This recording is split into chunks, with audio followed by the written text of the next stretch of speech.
Hello, Thomas. This is Dimitris calling from Metalkaoz in Chicago. How are you? Hello. I'm doing great. Great, thanks. And you? I'm great. Did I interrupt you? Are you writing new music? Yeah, no, all the time. No, it's just that I always, when I have some free time, I like to have the guitar in my hands. It's And good. of It's a course, good, you will good, be. good, good practice. Oh, okay, okay. Practicing the new songs to play live. Yeah, yeah, yeah. That's a fun thing, actually. It's like when the album is done, you usually have forgotten the songs, so then you need to practice them again to remember all the Of course. parts you added. Like some solos can be very tricky to play if it was a long time when you were composing them. You have to go back and listen to them and stuff. So yeah, Since it's fun. you said twice a long time ago, or it was some time ago. When was the album ready? I was the master was sent to the label at the end of June, I think. Yeah, Oh, some time there. And okay. of course, the songs we write songs all the time, but it's uh, the pre-production of the songs were ready. We had some pre-productions in the early spring as well. So it makes sense what you said about working to remember the songs. Yeah, yeah, yeah. Uh, Before we start talking about the new album, I have to say this 20 Mm. years of Bloodbound. Yeah, Fact, if the release of Field of Swords was delayed 1 month, it will be almost on time 20 years after Nosferatu. yeah, yeah, yeah, yeah. It's strange. We've kept it consistent, like releasing an album every other year. I think so. Yeah. So, do you feel, although it can be a strange question to ask, but I will ask it anyways. Mm. Has it become easier to write music for Bloodbound after all these albums, all these years, or do you find yourself trying to compete with what the band has released so far? No, I don't think not compete in that way, Hmm? but I think it's sometimes it can feel a little bit difficult to come up with new ideas. Okay, But then again, you have more experience, and we have we've always had pretty good discipline when it comes to writing songs and setting up goals and that sort of thing to get an album done. So and that has evolved. So you're better at organizing uh, your songwriting, and uh, in previous years you wrote quite a lot of stuff, but only parts of it ended up on an album. Now it's I think it's more focused hmm, writing. okay. It's we discard bad ideas earlier.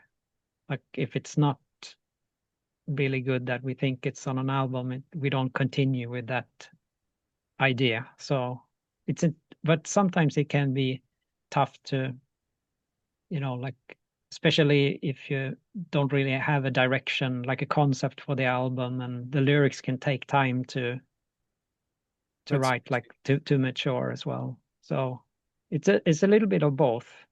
okay. So Yeah. you're saying that having a concept in mind actually helps with the songwriting. Yeah, yeah, it's definitely on this album because the uh, our latest album, Tales from the North, was a concept album about the Viking era, Mhm. and starting from 800-900 up until 1066 in the Scandinavia, and that the last song is called 1066, which is the end of the Viking era. So we had this idea. It took a while to decide on it, but we felt like it was a cool theme on the previous album. Why not continue the historic journey? Okay. So, and we looked a bit into it, and I'm a bit of a history nerd as well, like history, and So, and 1096, actually, the first crusade was the Pope called for a holy war to reclaim Jerusalem. Mm-hmm.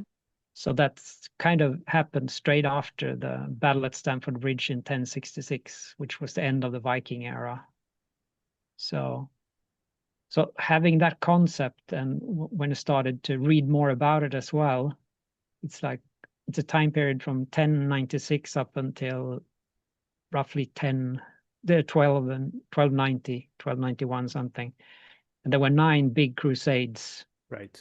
So it's a big part of Europe's history, how the reason why Europe looks like it does today. So, and it was interesting to kind of see if we could find elements from that time period to fit each of the songs.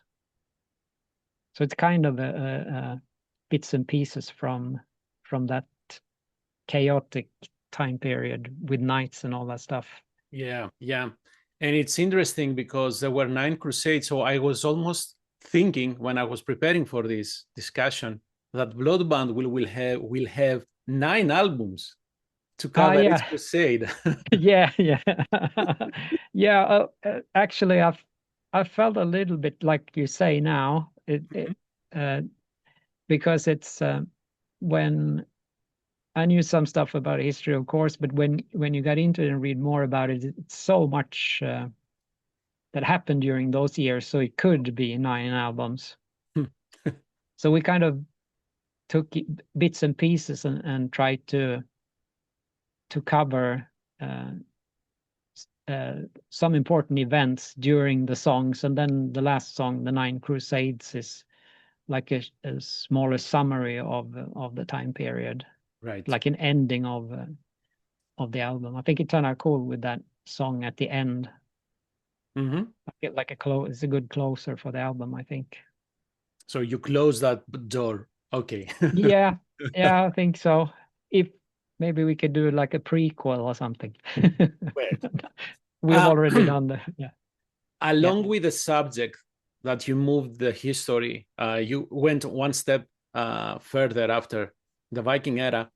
The band switched record labels, and in fact, you were with AFM Records for 14 years, right? Yeah. It's and they've been great, AFM.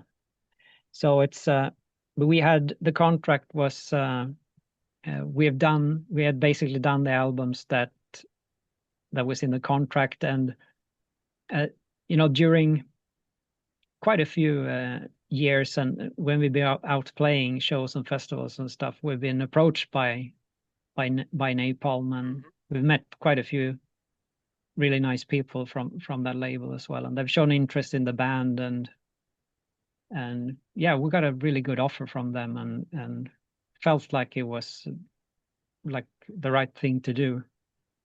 So, and it feels really good. It's like they're taking care of us very, very much, I think. So it's really good. And it gave it's something new, and it gave the band some more energy, I think, in songwriting as well. Like you got a new something new to look forward to. I was about to ask you, have you had the band started working on the new album before you switched labels, or you started after? I think it's we always write stuff. Of course. It's like, yeah, you put it away, and then you see if you go back and listen to it and add stuff and that sort of thing. So some stuff was written before. Yeah. So it's let me change my question. Had you decided the concept before you signed? I think not the complete, like we wanted to bits and pieces. We had actually, I felt like we had decided on moving on in history, but not exactly how we were supposed to, if we were going to use the 9 Crusades or more the Knight era, the era of the Knights Templar, and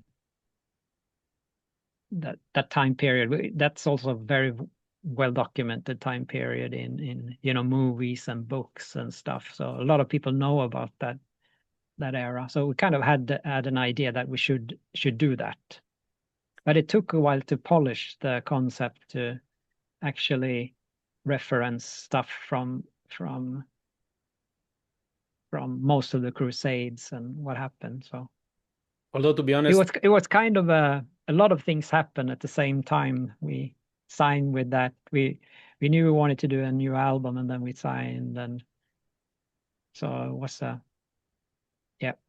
all the pieces fell at the right time, I guess. Yeah, that's what it feels like. It's So the fact that you changed the theme did that have anything to do with how you approach the music, or even how you produce, then mix and master the music? I think a little bit. We felt that we wanted the album to be a little bit faster overall, and with a little bit more guitar oriented as well. Like it's our previous albums, I think, has had really good productions, but it's been very well polished, like very safe and not overproduced, but in that direction. So we wanted it to be a little bit faster and a little bit more raw in the sound. And I think that turned out really, really good. And we also have a new producer who mixed this album as well. So Who did that? it's Niklas Johansson. Okay, so yes, so this is what I found too. So this is the first time you work with him, correct? Yeah. Okay. Yeah, we listened to some stuff that he had done, and he's done some cool modern sounding productions, and we sent him some tracks, and felt like it was the right direction for this album as well, and the little bit faster songs kind of popped out a little bit more, I think. And you wrote Defenders of Jerusalem, correct? Sorry? You wrote Defenders of Jerusalem, the song. Yeah, I wrote that song, yeah. Did you start with a keyboard melody or with a riff? Actually, the keyboard melody, that was the last thing I added to that song. I had the verse and the pre-chorus and chorus pretty much like I wanted them, but then it needed an intro, and like the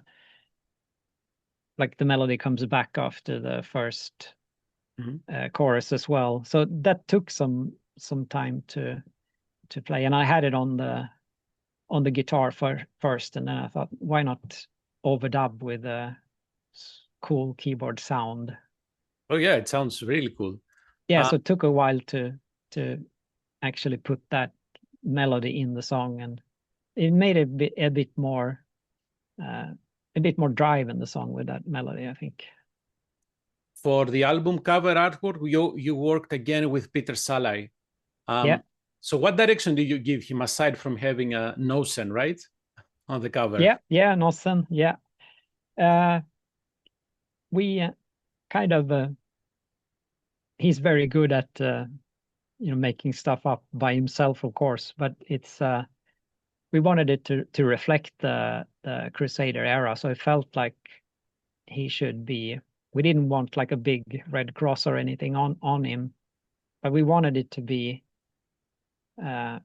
showing the sword and bits of armor as well. Like we've done, he's on all the covers, so it's a bit difficult to find a new way to what should he do now and what should he wear, and that. But a sword was, I think it's just like a setting up the vibe for the album. Did you make him a crusader? Kind of a fictional crusader. Of course, fictional. Of course. Yeah. So it's kind of you can see it as one of my favorite books is by a Swedish writer has a trilogy about this time period, and that's about a fictional Swedish knight who becomes a Knight Templar and goes to Jerusalem. And the book is about him actually set in that time period, and he sees all these historic events. So it's kind of, and now we're doing it, but it's Nosferatu who goes on that journey. Of course. So yeah. Well, it has some kind of connection with Vlad the Impaler, right? Yeah. So there is some connection there. I have to ask now, what is the title of that book that you mentioned? I don't know the English title for it. Okay. But he's called Arn. Arn, the Knights Templar.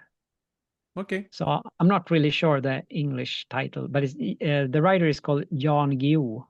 Okay. Because he's probably the most famous writer, one of the most famous writers from. So I like Sweden. reading, so this is why I ask you.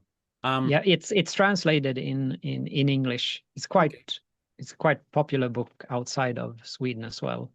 Now you made me feel bad for not knowing this, but anyways, thank you. Yeah. So how do you approach these events? Is it strictly talking about history? Because you just mentioned a book that talks about a fictional warrior that became a Templar. Or do you, in some way, try parallels with what is happening in the world today? Because we are talking about faith-driven wars. Yeah. It's strange because when we started to write, and I had some lyrics about this time period, and of course Jerusalem and stuff, and then all the things that happen today, all the bad stuff kind of overshadowed it a little bit, I think. But it's not as it's an historical document. Okay. But we put it's got nothing to do with today's world, I think. And also the conflict has been going on that's a bit absurd, really. It's been going on for 1,000 years. Yeah, unfortunately. Basically, and it's just up and down, and now it happens to be up again, and then it's going to go down and then it's come back. And hopefully it will end. But it's also a little bit, when you read into the history, you kind of start to see where all this history comes from as well. Yeah, like because the conflicts has been going on for even long before 1096, which the concept of this album is. It's probably the most fought over area in the world. And to me, honestly, it feels like they are using both sides. Faith for other interests, of course. It's not about faith, but no. It's area control and the clash of three religions as well, which is not good. Yep. The Nine Crusades. So there is a lyric there. It says, "When the archers prepare to engage." Yeah. So interesting, because for that song you have Brittney, "Slaves from Unleash the Archers." So tell me this was not a coincidence. Yeah, no, it was not. And actually my brother Henrik, who's also plays guitar in the band, he always mentioned that when we listen to the song and stuff, that he says that it was really cool that you got the archers in the lyrics, but Brittney hasn't mentioned it so far. But it was a little bit of a wink. Of course. To her band. Yeah, that was fun. Yeah. So did you provide her the vocal melodies, or did she write them? No, we had the lyrics and the vocal melody. We had a pre-production, and that song feels like it's a little bit slower, so it's got more space in the different sections. So it felt like it was that song was perfect for a duet, I think. Mhm. And she's got such a cool storytelling voice, Yes, like very deep, and she's so good at telling a story, like putting feeling into it. I agree. But she did some really cool high pitch wailing stuff at the end of the. You can hear it back in the mix Mhm. a little bit. So that was it was really nice to hear how she pushed the vocals at the end of the track. When we got it, felt like, yeah, this is really good. Yeah. So what it should happen next, right? Bloodbound and Unleash the Archers on tour together. Yeah, that would be great. We actually played with them in at the festival this summer. Uh, and yeah, we met her and saw them live as well. They're a brilliant band and really nice guys, all of them. And she's just as good live as she is on an album. It's Yeah. amazing. I was trying to see if Unleash the Archers can bring Bloodbound in North America. Yeah, that would be cool. That would be cool. So there are no plans, right? This is what you are saying. Yeah. Yeah. Yeah. You have another guest, let's say, in the Code of Warriors, Vera Bieber, right? Yeah. Yeah. So how did Yeah. this collaboration happen? Because I'm not a musician. Keyboards could easily do the flute parts, right? Yeah. Yeah. It's we've had keyboards doing flute parts on quite a few songs in the past, but we I think it was a few years ago we saw this clip on the internet, Mhm. and she was playing our song, and it just sounded really good. First we thought it was like fake or something, but then it turned out she's a professional uh, musician and really good. So, and she did a few covers, and we thought, and that song had kind of a distinct melody that we thought, oh, this would be good for a flute, like, and maybe try to keep it. We'd overdub it with guitar, but keep the guitars pretty low to get the really natural sound of the flute, because she's such a good instrumentalist. And we just asked her to if she wanted to do it, so, and she accepted. So that was fun. Of course, after she had done some covers, Bloodbound covers, she would say yes. Yeah, yeah. So that was really cool. You have released two videos, Defenders of Jerusalem and as Empires Fail. First of all, Yeah. why did you pick those? Or was it the label doing the pick? No, it's I think all of us in the band felt that Defenders of Jerusalem was a single. So there wasn't really a tough decision on that one, because it's because of it's catchy and the chorus, and the production on it turned out really good as well, and it feels like it's a live song to play live as well. So that was an easy choice, I think, for all of us. But then we had some. It was harder to pick a second song, but we wanted it to be faster as well, to be heavier, because it's Defenders of Jerusalem is kind of a mid-tempo. So when Empires Fall was, I think it because it has some distinct guitar parts as well, which gives it a certain drive.